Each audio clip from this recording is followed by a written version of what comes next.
Un propriétaire de magasin de luxe rejette Sadio Mané, seulement pour le voir acheter chez un concurrent. Par un après-midi radieux, Sadio Mané, la célèbre star du football sénégalais, a décidé de visiter une boutique haut de gamme au cœur de la ville. Vêtu d'un simple t-shirt, d'un jean et de baskets, il entra dans le somptueux magasin sans attirer beaucoup d'attention. La boutique respirait l'opulence, les sols en marbre brillant reflétaient la douce lumière ambiante et les étagères méticuleusement disposées abritaient des vêtements de créateurs haut de gamme. De derrière le comptoir, un homme d'âge moyen vêtu d'un costume parfaitement ajusté observait l'arrivée de Mané. Son regard aigu et scrutateur balaya le footballeur de la tête aux pieds, et une lueur de dédain traversa son visage. Sans un mot, le propriétaire du magasin a fait signe à un employé à proximité, lui demandant subtilement de s'occuper du visiteur inattendu. Un jeune vendeur hésita avant de s'approcher prudemment de Mané. Son expression, bien que polie, trahissait son manque d'enthousiasme. « Puis-je vous aider avec quelque chose ?» demanda-t-il, son ton suggérant qu'il s'attendait à ce que la réponse soit non. Mané, toujours calme et bon enfant, a répondu avec un sourire amical.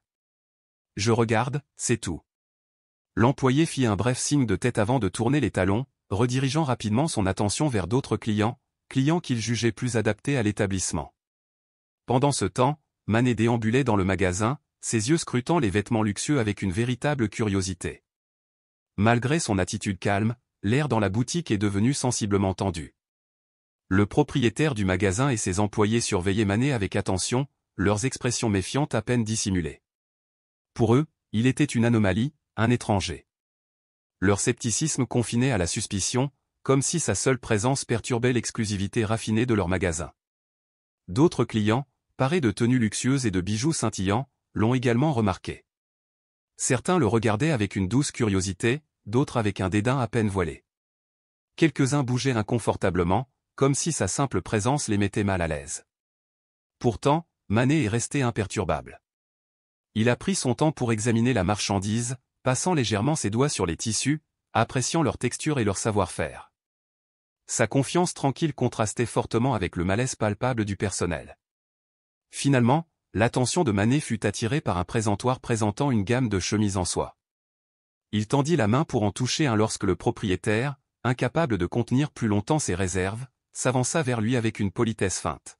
« Excusez-moi, monsieur, intervint-il, son ton empreint d'une subtile condescendance. Vous cherchez quelque chose de spécifique ?» Mané se tourna vers lui, l'expression sereine. « Je suis juste en train d'admirer la collection, » répondit-il avec un sourire chaleureux.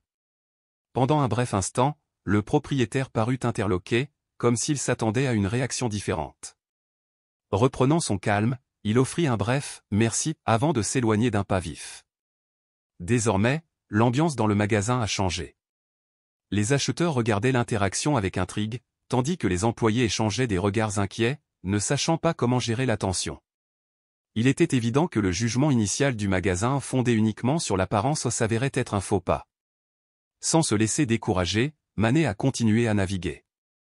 Un saisissant costume de créateur d'un bleu profond, exposé sur un élégant mannequin, a attiré son attention.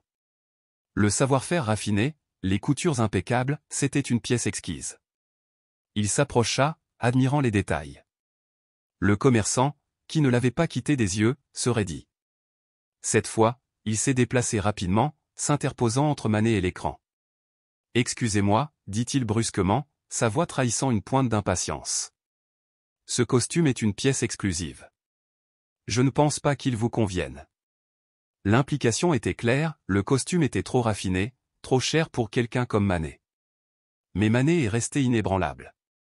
Son regard calme rencontra celui du propriétaire. « Je comprends que c'est exclusif, dit-il d'une voix ferme.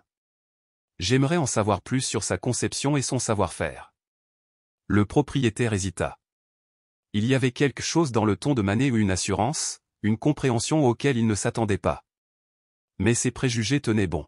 « Ce genre d'information est réservé à nos clients sérieux, dit-il avec dédain. » Il ne savait pas que l'homme qui se tenait devant lui n'était pas seulement un client sérieux, mais aussi quelqu'un qui pouvait acheter tout le magasin sans hésiter.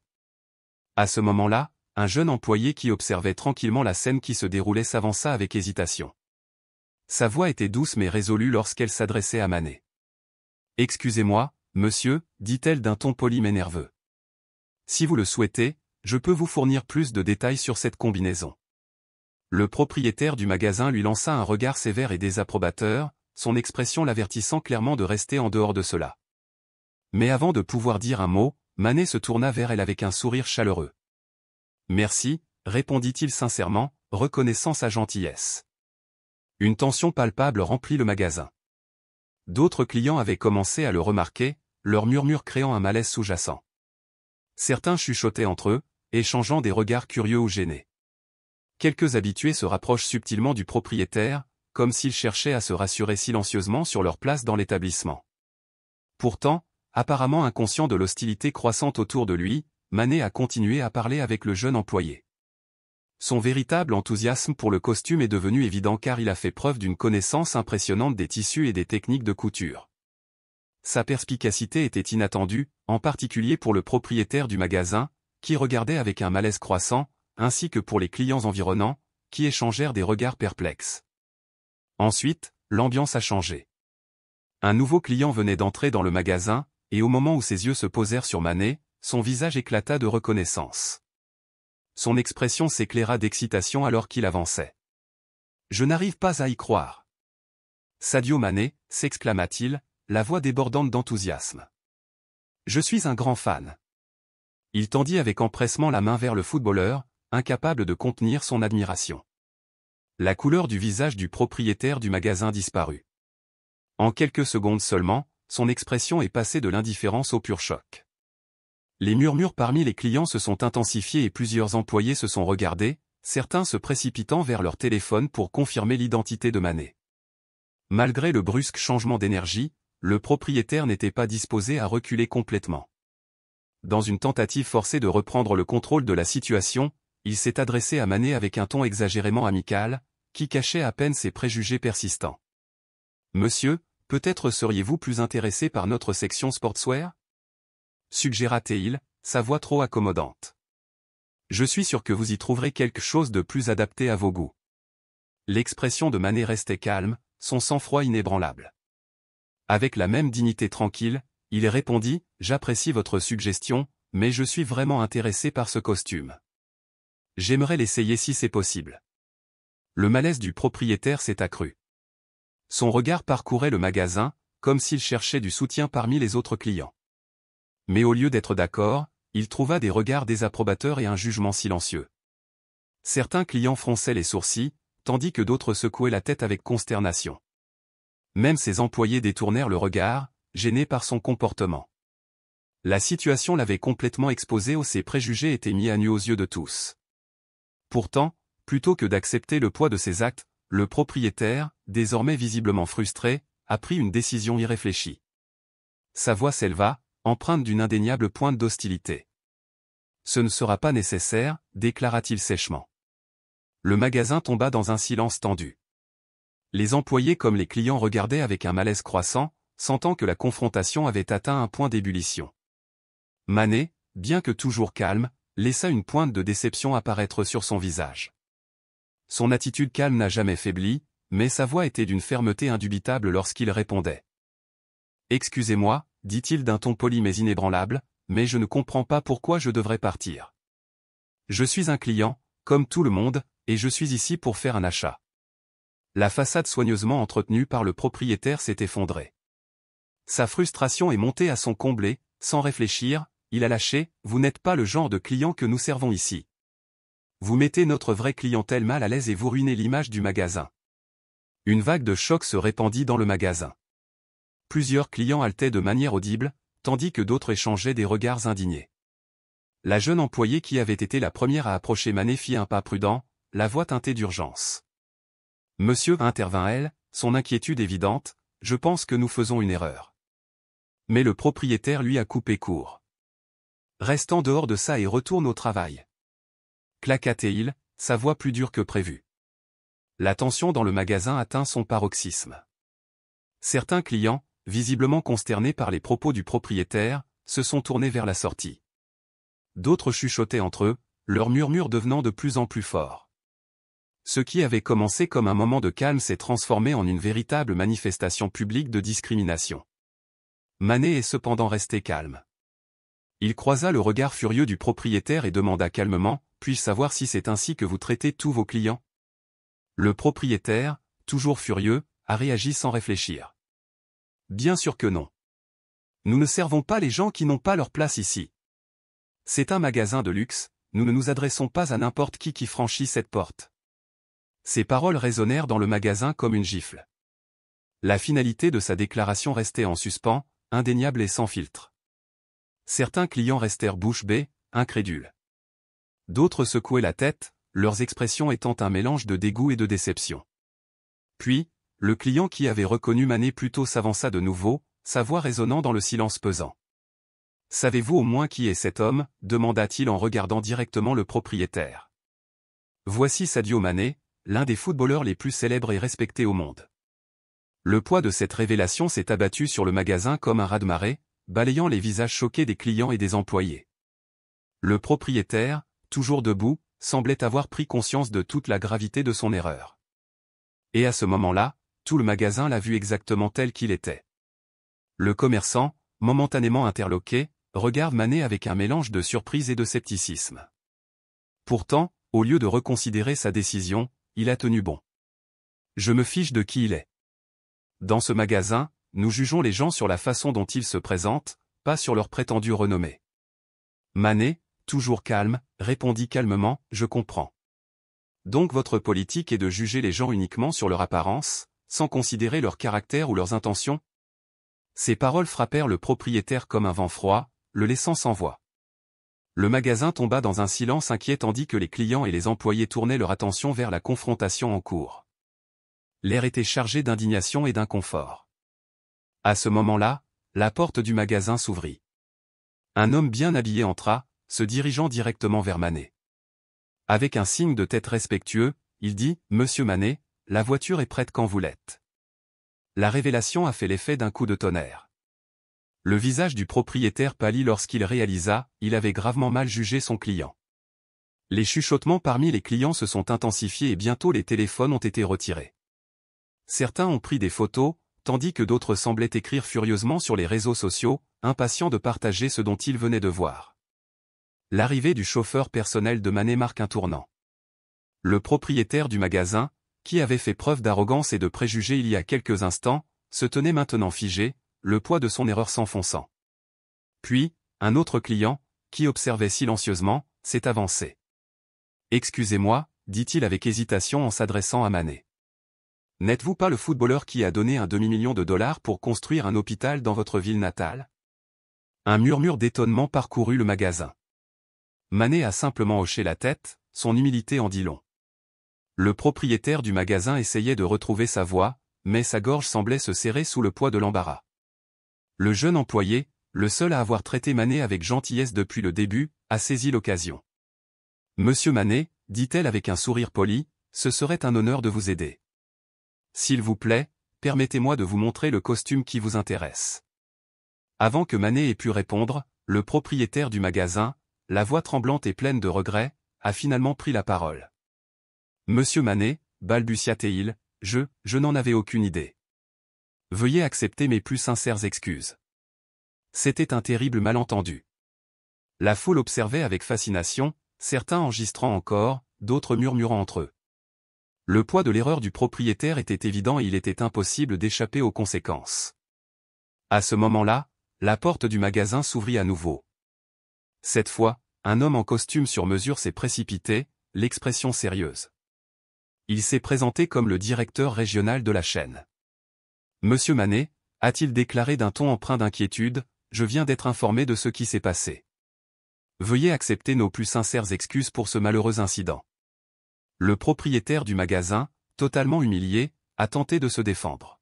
« Je ne savais pas qui il était. Je n'ai jamais voulu offenser, » a-t-il plaidé. Mais ses paroles sonnaient creux. Manet, toujours calme, s'est tourné vers le directeur régional. « J'apprécie vos excuses, » a-t-il déclaré. Puis, avec un regard perçant, il ajouta, « Mais je ne m'inquiète pas seulement pour moi. Je m'inquiète de la façon dont les autres sont traités ici, ceux qui n'ont pas ma reconnaissance publique. Est-ce ainsi que votre entreprise traite les clients qui ne semblent pas riches à première vue ?» Une tension visible s'installa dans la pièce. Le gérant, mal à l'aise, répond rapidement « Absolument pas, monsieur Manet. Cet incident ne reflète pas les valeurs de notre entreprise. Je vous assure qu'une action immédiate sera prise. » À présent, le magasin était en pleine effervescence. Les clients formaient de petits groupes pour débattre de ce qui venait de se passer. Certains ont exprimé leur indignation face au traitement que Manet avait reçu, tandis que d'autres ont admiré la manière digne dont il avait géré la situation. Le jeune employé s'avança une fois de plus. « Monsieur Manet, dit-elle d'une voix sincère, merci pour votre patience et votre gentillesse. Cela a été une leçon pour nous tous. » Manet lui fit un sourire chaleureux. « Merci pour votre professionnalisme, a-t-il répondu. Puis, s'adressant à l'ensemble du magasin, il a ajouté, j'espère que cela nous rappelle à tous, la façon dont nous traitons les gens ne devrait jamais être basée sur leur apparence ou leur statut. L'atmosphère avait complètement changé. Le pouvoir et le respect qui avaient été refusés à Manet auparavant étaient désormais indéniables. Le propriétaire du magasin, autrefois condescendant, semblait maintenant petit et honteux. Les clients et les employés regardaient Manet avec admiration, non seulement en raison de sa renommée, mais aussi en raison de l'intégrité avec laquelle il avait géré la situation. Conscient de la gravité de ses actes, le propriétaire cherchait désespérément un moyen de se faire pardonner. « Monsieur Manet, dit-il d'une voix tremblante, s'il vous plaît, je vous demande pardon. J'ai profondément honte de mon comportement. Permettez-moi de vous offrir gratuitement le costume que vous regardiez. » Manet le regardait, son expression mêlée de compréhension et de fermeté. « J'apprécie l'offre, a-t-il déclaré, mais le respect et la dignité ne s'achètent pas avec des cadeaux. » Sentant une opportunité de sauver la situation, le directeur régional est intervenu. « Monsieur Manet, nous comprenons parfaitement. Que pouvons-nous faire pour arranger les choses ?» Manet s'arrêta un moment avant de répondre. « Ce que je souhaite vraiment, c'est voir un changement dans la façon dont vous traitez tous vos clients. La discrimination dont j'ai été victime aujourd'hui ne devrait arriver à personne, célèbre ou non. » Une vague d'approbation s'est répandue dans la foule, suivie d'une salve d'applaudissements. Le jeune employé, visiblement inspiré, s'avança à nouveau. « Monsieur Manet, vos propos m'ont fait réfléchir. J'ai décidé de démissionner. Je ne peux pas continuer à travailler dans un endroit qui traite les gens de cette façon. » Le propriétaire du magasin, visiblement bouleversé, a tenté une fois de plus de réparer les dégâts. « S'il vous plaît, laissez-moi faire quelque chose pour résoudre ce problème. Je ferai tout ce qui est nécessaire. » Manet, toujours posé, croisa son regard. « Ce que vous pouvez faire, c'est réfléchir à vos actions et vous assurer que cela ne se reproduise plus jamais. Il ne s'agit pas seulement de moi, il s'agit de la façon dont vous traitez tous ceux qui franchissent vos portes. » À ce moment-là, le chauffeur de Manet s'est approché. « Monsieur, nous sommes prêts à partir. » Manet hocha la tête, puis se tourna une dernière fois vers la foule. « J'espère que cet incident servira de leçon pour nous tous. La vraie valeur d'une personne ne réside pas dans son apparence ou sa richesse, mais dans la façon dont elle traite les autres. » Sur ce, il sortit, laissant derrière lui un magasin rempli de réflexions et de regrets. Les clients murmuraient entre eux, beaucoup exprimant leur intention de ne plus jamais y faire leurs achats. Dans les jours qui ont suivi, l'histoire s'est répandue comme une traînée de poudre sur les réseaux sociaux. Les médias ont largement couvert l'incident, suscitant de nombreuses discussions sur la discrimination dans le commerce de détail de luxe. La chaîne de magasins a présenté des excuses officielles, annonçant de nouvelles politiques visant à améliorer le service client et la formation du personnel. Une semaine plus tard, des informations ont révélé que Manet avait été aperçu en train de faire ses courses dans un magasin concurrent, un magasin qu'il avait traité avec le respect et la courtoisie que chaque client mérite. Cela n'a fait qu'alimenter la conversation en cours sur l'équité et la dignité du service client. Les conséquences étaient indéniables. Le magasin d'origine a connu une forte baisse de ses ventes, tandis que son concurrent a connu une forte hausse. Entre-temps, le jeune employé qui avait démissionné a trouvé un nouvel emploi chez un détaillant de mode respecté, connu pour son approche inclusive. L'expérience de Sadio Manet dans ce magasin de luxe est devenue plus qu'une simple histoire virale, elle est devenue une étude de cas sur la discrimination et l'éthique des affaires. C'était un rappel qu'un seul moment de préjugé peut ternir une réputation, tandis qu'un seul acte de dignité peut inspirer le changement. Qu'auriez-vous fait à sa place? Partagez vos réflexions dans les commentaires. Si cette histoire vous a ému, n'oubliez pas d'aimer et de vous abonner pour des histoires plus puissantes. Rendez-vous au prochain.